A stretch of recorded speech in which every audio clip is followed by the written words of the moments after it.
네, 안녕하십니까. 정별 변호사입니다. 예, 저는 그 로고스에서 지금 노동법센터 센터장을 맡고 있고요. 그래서 오늘은 좀 고민을 많이 했어요. 왜냐하면 저희가 약간 초심자 변호사님들을 위한 강의거든요. 그래서 어떤 게 제일 궁금하실까 생각을 하다가 가장 이제 고민스럽고 자문이나 이제 질문 많이 주시는 것 중에 하나가 징계 파트에서 절차거든요. 그래서 오늘은 그러면 징계 절차에 관해 한번 이야기를 나눠보자 라고 생각을 했고요. 그래서 실무상 반드시 알아야 할 징계 절차 이렇게 구성을 해보았습니다.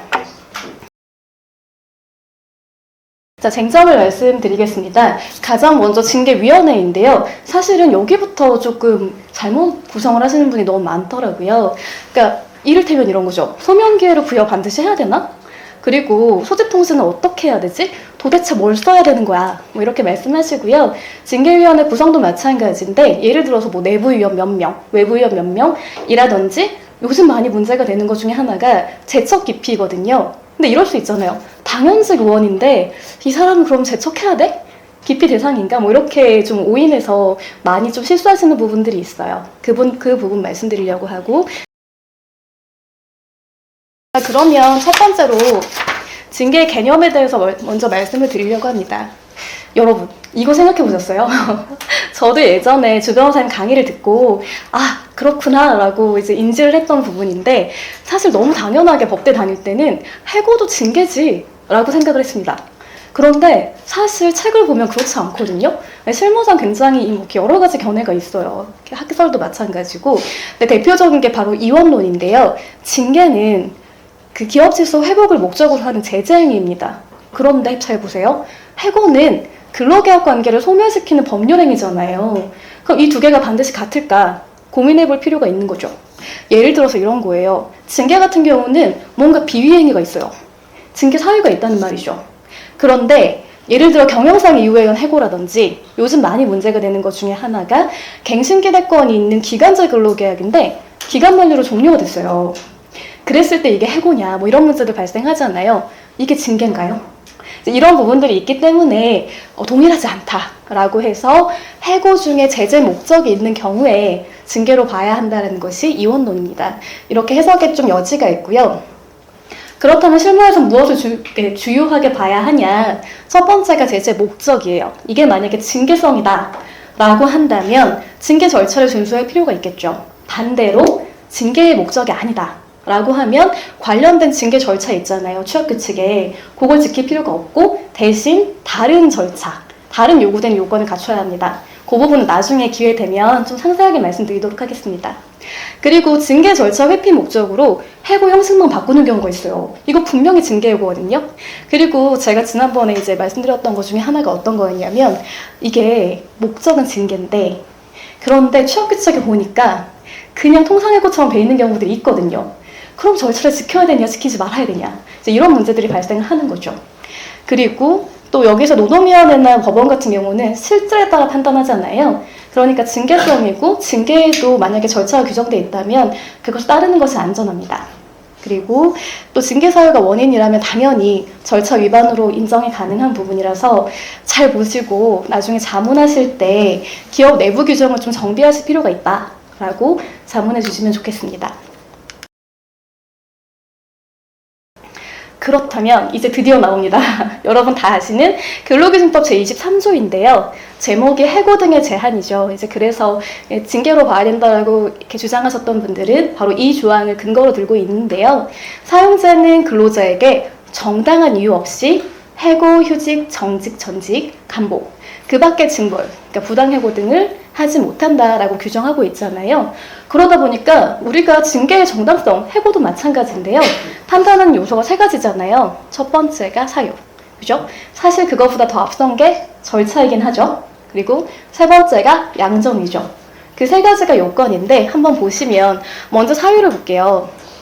사유도 정말 재밌는 게 많은데 일단 취업규칙에 정한 해고 사유가 있는 경우에는 해당 사유예요. 그죠? 그런데 구체적인 사유가 존재하지 않는데 누가 봐도 이건 너무 심각한 비위행위여서 이 사람에 대한 징계가 반드시 필요한 거예요. 그럴 때 취업규칙이 없으니까 안 돼라고 하는 건 심히 부당하잖아요. 그래서 인정되는 경우가 많이 있습니다. 그리고 두 번째는 절차의 적법성인데 요거는 제가 오늘 굉장히 상세하게 좀 말씀드리려고 해요. 그리고 세 번째는 양정의 적정성입니다.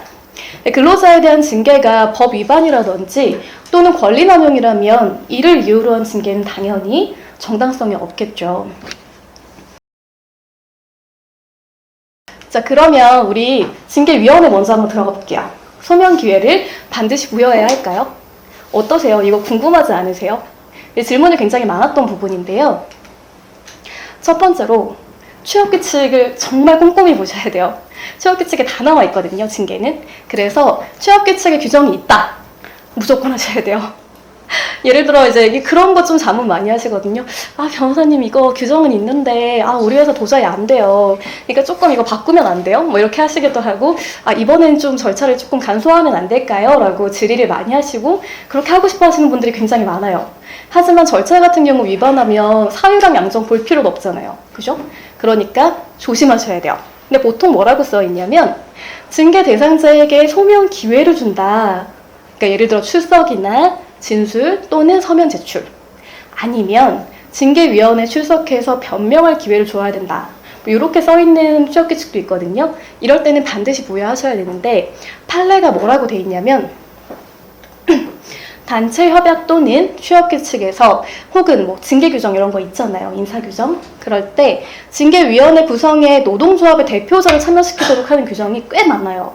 그래서 무조건 들어가야 되는 당연직 위원도 굉장히 많이 있을 수 있고 당연직은 아니라도 위원 구성에 포함시키는 경우들이 간혹 있거든요. 뭐 여러 가지 형태로.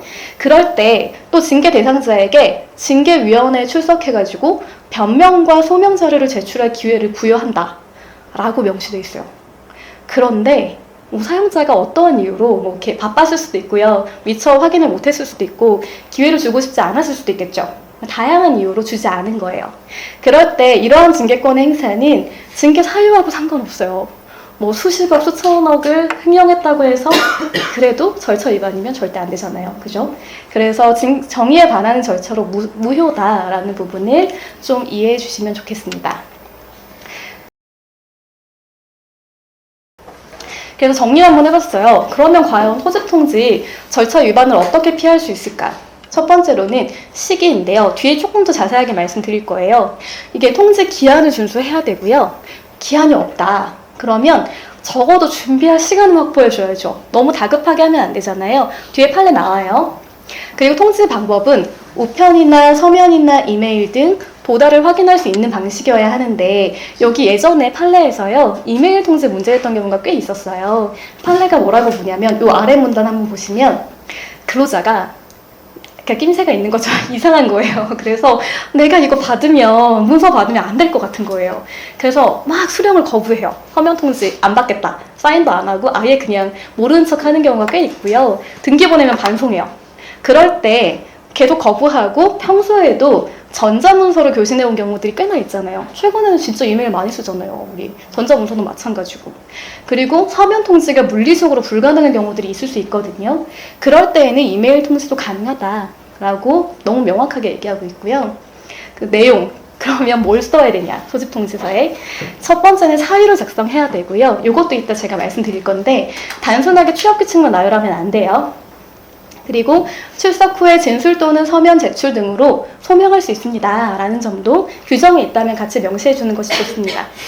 그리고 밑에 보시면 예시가 있죠. 출석이 어려운 경우에 며칠 전까지 서면 진술서를 제출할 수 있고 뭐 진술서 제출 이후에도 출석 가능하다라는 정도의 안내는 필요하다라는 거 기억해 주시고요.